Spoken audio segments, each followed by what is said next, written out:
नमस्कार दोस्तों, एक बार फिर से आप सभी का हार्दिक स्वागत है आपके ही अपने इस ऑनलाइन प्लेटफॉर्म के ऊपर, डिजिटल प्लेटफॉर्म के ऊपर, निशुल्क online platform doctor Garhwal sir English.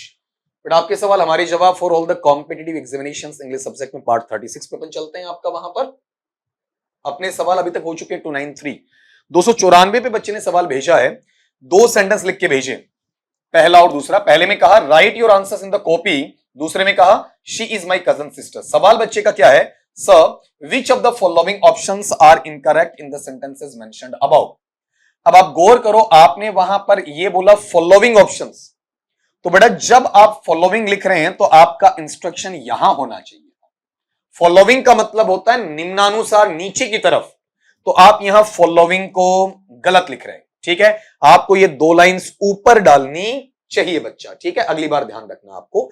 अब इनमें कौन सा करेक्ट कौन सा इनकरेक्ट, तो पहली बात ये सुनो, आपके पास एक वर्ड है कजन। कजन का मतलब होता है चचेरा भाई चचेरी बहन, ममेरा भाई ममेरी बहन, फुफेरा भाई फुफेरी बहन, ठीक है। मौसेरा भाई मौसेरी बहन। ये सारे के सारे किसमें जाएंगे बच्चा? आपका वहां पर कजन में जाते हैं। मतलब कजन में पहले से ब्रदर और सिस्टर ये दोनों शब्द इंक्लूडेड हैं, शामिल हैं। इट मींस कजन के साथ यहां सिस्टर नहीं आएगा, ठीक है। शी इज माई कजन, इतना ही बनेगा। फिर अगली चीज, आप एक वर्ड लेते हैं कॉपी। कॉपी का मतलब होता है नकल मारना, प्रतिलिपि लिखना, वैसा का वैसा हूबहू उतारना, छापना, वो कॉपी है। आप जिस रजिस्टर में लिख रहे होते हैं उसे कॉपी नहीं बोलेंगे, बल्कि उसे बच्चा क्या कहना चाहिए? आपका नोटबुक कहना चाहिए। तो यहां पर आपका कॉपी वर्ड क्या है? इनकरेक्ट है। दोनों ही सेंटेंस आपके इनकरेक्ट है। इनफॉर्मल वे में कह सकते हैं, फॉर्मल वे में इन्हें ऐसा कहा नहीं जा सकता है, ठीक है। अगले सवाल पे आ जाएं बच्चा। वन मोर क्वेश्चन सर, इसी बच्चे का सवाल है। Students should be asked to write only in. बच्चों को हमेशा यह कहा जाना चाहिए कि वो केवल शाही वाले पेन से लिखें। ऑप्शन दिए with, in, by, from. Why is the answer given in instead of with? बच्चे ने पूरे ढंग से यह सवाल पूछा इस बार आपका।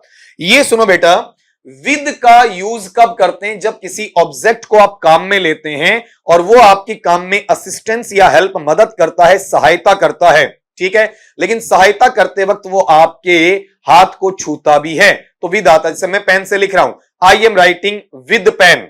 विद पेन में ये पेन मेरे हाथ को छू रहा है और काम को करने में मेरी मदद भी कर रहा है, ठीक है। अब यहां गौर करना, ये जो इंक आ रहा है, शाही आपके हाथ को छूती नहीं है, शाही पेन के अंदर होती है, ठीक है। इसलिए यहां पर बेटा आपका विद नहीं, क्या लगेगा? इन लगेगा, ठीक है। सवाल काफी अच्छा बच्चे का वहां पर। एक बार फिर कह रहा हूं, जैसे मान लो चाकू से आपने सेब को काटा, तो चाकू आपके हाथ को टच कर रहा है, तो विद नाइफ ऐसा रहेगा आपका। क्लियर? अगले सवाल पे आओ। नेक्स्ट है, I am not an expert but I know about the solar system. मैं एक्सपर्ट नहीं हूं, विशेषज्ञ नहीं हूं, फिर भी मैं सोलर सिस्टम के बारे में काफी कुछ वहां पर जानता हूं। बच्चे का सवाल, sir can I use a little as answer in the blank instead of the little और बोथ कैन बी यूज्ड? क्या मैं उत्तर के अंदर a little काम में लूं या फिर मैं द लिटिल काम में लूं, या दोनों को काम में लिया जा सकता है? तो पहले यह समझो, little, a little, the little. Little का मतलब नए के बराबर या नगण्य। और जब आप ये कह रहे कि मैं एक्सपर्ट नहीं हूं फिर भी जानता हूं, तो केवल लिटिल तो नहीं आएगा। ए लिटिल होता है आवश्यकता अनुसार या थोड़ा बहुत। मैं एक्सपर्ट नहीं हूं फिर भी थोड़ा बहुत जानता हूं, मतलब मैं किसको वरीयता यहां दे सकता हूं? आपका ए लिटिल को वरीयता दे सकता हूं। अब द लिटिल का मतलब क्या होता है? पूरा। तो क्या आप सारा जानते हो? अगर आप सोलर सिस्टम के बारे में सारा जानते हो तो आप एक्सपर्ट कैसे नहीं हुए? फिर तो आप एक्सपर्ट हो गए। इसलिए यहां पर ए लिटिल यूज होना चाहिए बजाय किसके? आपका द लिटिल के, ठीक है। एक बार फिर से इस सेंटेंस को पढ़ लीजिएगा वहां पर आपका, ठीक है। सेंटेंस है वो थोड़ा थोड़ा आपके दिमाग में चलते रहना चाहिए। सवाल क्या है? I am not an expert. इसके मायने क्या हुए कि मैं एक एक्सपर्ट वहां पर नहीं हूं, विशेषज्ञ नहीं हूं। बट आई नो, लेकिन मैं जानता हूं। फिर हमें यहां पर ब्लैंक दिया गया और किसके बारे में? अबाउट द सोलर सिस्टम, जो आपका सोलर सिस्टम है उसके बारे में। अब यहां पर अपने पास आंसरेबल ऑप्शन में बच्चे ने दो पूछे हैं, मैं तीन वहां पर लेकर चल रहा हूं कि ऑप्शन में अपने पास में तीनों में से कौन सा बेटर है, या तीन में से दो वहां पर बेटर हैं, या तीनों बेटर हैं, या तीनों ही वहां पर नहीं आएंगे। तो मैं आपको क्लियरली ये बता देता हूं, आपका पहले बोल भी चुका हूं, अगर आप बिल्कुल नहीं जानते तो बट का यूज नहीं करते तो लिटिल नहीं होगा, सारा नहीं जानते तो आप बच्चा वहां पर इसके अंदर क्या नहीं करेंगे, द लिटिल नहीं करेंगे। ठीक है, द लिटिल का मायना होता है सारे वाला, तो अब दोनों भी यूज वहां पर किए नहीं जा सकते हैं। नेक्स्ट सवाल पे आ जाएं। Blank virtue is it's on reward. बहुत शानदार सवाल और काफी बार एग्जामिनेशन में आपका आया हुआ है। मैं फिर बोल रहा हूं बेटा, virtue is it's on reward, ये एक कहावत भी है आपका कि सद्गुण अपने आप में पुरस्कार है।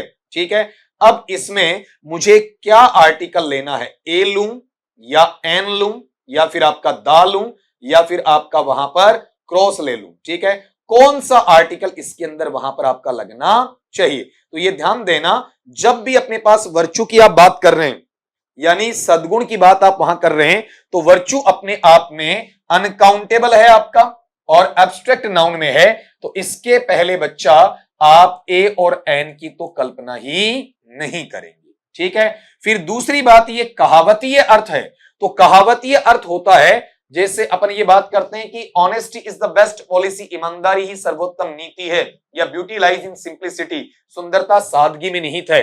तो एब्स्ट्रैक्ट नाउन अपने से पहले जनरली दा को भी अप्लाई नहीं करता है, तो यहां किसी प्रकार का आर्टिकल नहीं आएगा।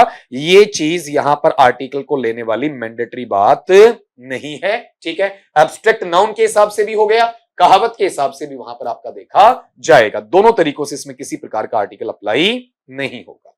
अगले सवाल पे आओ, if I should be late. ठीक है, ब्लैंक हियर फॉर, ये बच्चा जो सवाल आपने भेजा है इसमें ये पार्ट आपको सुधारना है, ये फो है ना, इसके बाद में कुछ लिखना पड़ेगा, नहीं तो बच्चा आपका वाक्य कंप्लीट नहीं होगा। ये लीजिए, ऐसा बनेगा आपका, अब ये आंसर दे देगा।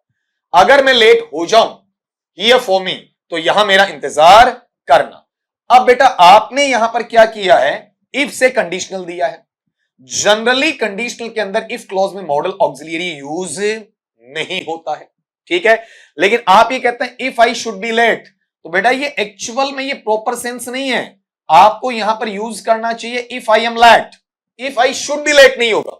ठीक है, इफ आई एम लेट ये प्रॉपर है, ये आपका स्टैंडर्ड इंग्लिश है, लेकिन जब आप शुड बी लेट बोल रहे हैं ये नॉन स्टैंडर्ड या इंडियनाइज्ड इंग्लिश है, बाबू इंग्लिश है आपका। ठीक है, जो आपने इस्तेमाल वहां कर दी। ठीक है, बेटर है इफ आई एम लेट, जो वर्ब के फर्स्ट फॉर्म से प्रेजेंट सिंपल बताता है, तो उधर आना चाहिए आपका फ्यूचर सिंपल, और फ्यूचर सिंपल में सब्जेक्ट आता है। ठीक है, तब तो आप क्या लेते हैं, विल या शेल के साथ वर्ब का फर्स्ट फॉर्म। सब्जेक्ट नहीं आता है तो इंपेरेटिव सेंस में आप क्या लेते हैं, केवल वर्ब का फर्स्ट फॉर्म लेते हैं। ये ध्यान देना, अगर अपने पास पहला प्रोबेबल, रियल, ठीक है, ऐसा पार्ट अपना पहला कंडीशन में आता है और पहली साइड में वर्ब का फर्स्ट फॉर्म प्लस एस या ईएस है, या फिर आपका डू या डज है, उसके साथ में आपका वर्ब का फर्स्ट फॉर्म आ गया, नेगेटिव है तो आपका नोट लगा दिया आपने।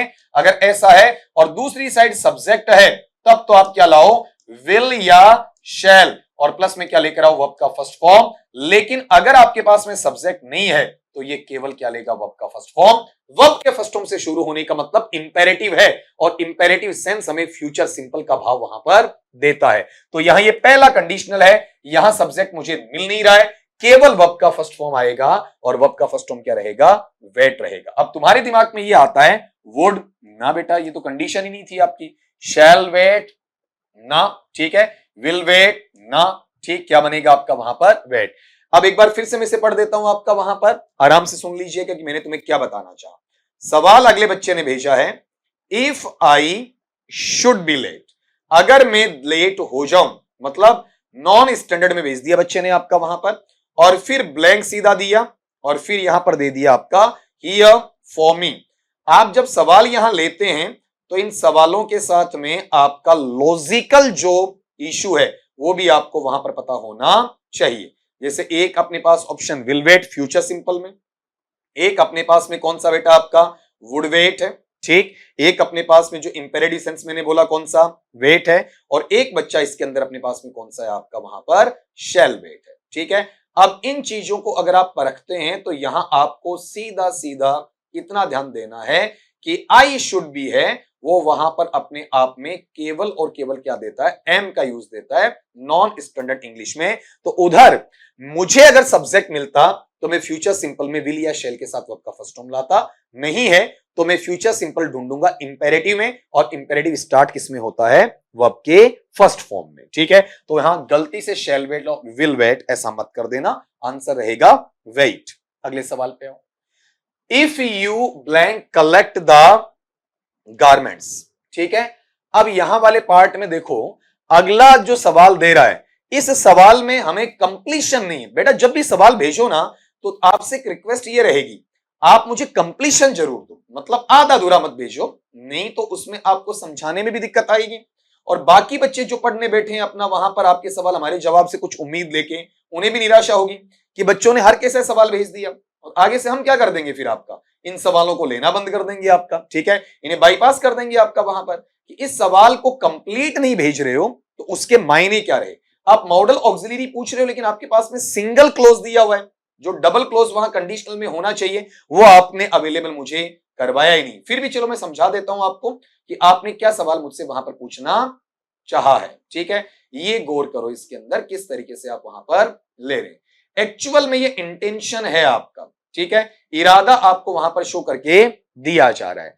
अगला कह रहा है कि क्या आप मेरे गारमेंट्स हैं उनको कलेक्ट करने जा रहे हो क्या। ठीक है, बच्चा ये सवाल क्यों पूछ रहा है, सुनना, दिमाग क्यों लगाया। मैं कहता हूं कि इफ क्लोज में क्या नहीं आना चाहिए, मॉडल ऑक्सिलरी नहीं आना चाहिए, इसलिए बच्चे ने खाली एक इफ क्लोज ढूंढ लिया और मॉडल लिख दिया। ठीक है, उसने ये नहीं सोचा कि टीचर ने ये भी कहा है कि इफ क्लोज के साथ में रिजल्ट क्लोज भी होना चाहिए, वो कहां है। इफ क्लोज और रिजल्ट क्लोज दोनों होते हैं तो उसमें मॉडल ऑक्सिलरी नहीं आना है ना। तो बच्चा ये कह रहा है कि सर ये लो, यहां तो दोनों है, तो बेटा यहां गौर करो, सब्जेक्ट नहीं देकर इंपेरेटिव में ले गए ना, नॉन स्टैंडर्ड डाल दिया, इंडियनाइज्ड इंग्लिश लिख दी। ठीक है, शुड बी की जगह क्या आना चाहिए था, एम आना चाहिए। If I should be late, कहां आउटडेटेड में जा रहे हो। ठीक है, इफ आई एम लेट, गलती कर दी ना। ठीक है, केवल मॉडल को नहीं पकड़ना है, उसके नीचे के लॉजिक को भी तुम्हें वहां पर परखना है। ठीक है, वैसे यहां पर आपने इफ यू कलेक्ट द, आपने सेंटेंस ही कंप्लीट नहीं किया है। ठीक है, फुल स्टॉप लगाने से सेंटेंस कंप्लीट नहीं होता है, आपको ये देखना फुल स्टॉप लगेगा या नहीं लगेगा, अभी इसके अंदर बाकी है। अगर तुम मेरे गारमेंट्स को वहां पर कलेक्ट करने जा रहे हो क्या, ठीक है, तो यहां वाले पार्ट में जब इसे पढ़ोगे तो इस सेंटेंस को क्या होगा, आगे कुछ ना कुछ आपका चाहिए। तो एक्चुअल में ये सवाल यहां से बनता ही नहीं है, एक्चुअल ऐसा बनता है आर गोइंग टू, ये जो बच्चे ने ऑप्शन में दिया नहीं, ये इसका आंसर है। If you are going to collect the garments then, इसके बाद क्या होना है, जो आपने बेटा छोड़ दिया उसके बाद क्या होना है उसको तुम्हें वहां पर परखना है। ठीक है, पहली बात आधा सवाल भेजा, दूसरी बात ऑप्शन गलत भेजे आपका। ठीक है, अब यू के साथ आप फ्यूचर की बात कर रहे हो ना, तो फ्यूचर वाले सेंस में माइट कैसे आएगा, पास्ट में चला गया, कुड कैसे आएगा, पास्ट में आएगा। अब ये चीज 100% तो है ही नहीं, 100% है नहीं, शेल कैसे आएगा, यू के साथ तो विल आता 50-50 में, और विल है ना, विल भी उतना बेटर नहीं है। यहां इसको अगर फ्यूचर में सेंस में ले जाना चाहो तो विल बी गोइंग टू, ठीक है, ऐसा पार्ट वहां होना चाहिए। ठीक है, ये पहली प्राथमिकता, ये दूसरी प्राथमिकता नहीं मिले तो कहते हैं कि भागते चोर की लंगोटी अच्छी। ये तीसरे स्टैंडर्ड पे आपने ऑप्शन मुझे दिया है।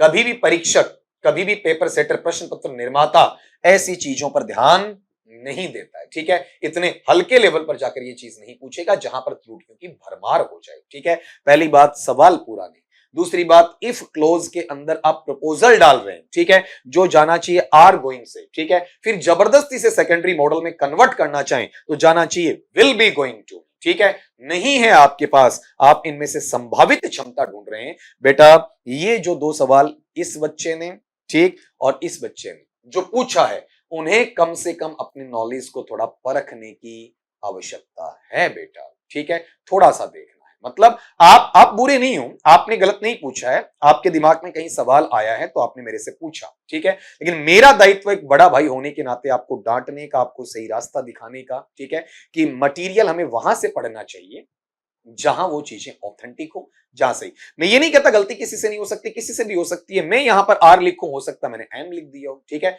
भूलवश किसी से भी हो जाए, कोई भी अपनी दुनिया में परफेक्ट नहीं है, कोई इंसान अपने आप में परिपूर्ण नहीं होता। लेकिन जब आप सवाल छांट रहे हैं ना, तो उस सवाल में कोशिश ये करो कि अच्छा बनाओ, ठीक है। और ये मेरी डांट आपको बुरी लग रही है, लेकिन इन फ्यूचर आपका बहुत भला करने वाली है, आपका बहुत बेनिफिट वहां पर करने वाली है। तो ये सवाल आए, इन सारे सवालों का जवाब मैंने आपको दे दिया, वन बाय वन सारी चीजें मैंने आपको वहां समझा दी हैं, ठीक है। अब मिलता हूं वहां पर आपका नेक्स्ट पार्ट के अंदर, और पार्ट नंबर 37 हो जाएगा, और वहां नए सवालों के साथ। और उम्मीद करता हूं कि आपकी तैयारी बिल्कुल तंदुरुस्त वे में आप चलाते रहिए। हमेशा की भांति एक ही चीज कहूंगा कि स्वस्थ रहिए, मस्त रहिए और लगातार पढ़ते रहिए।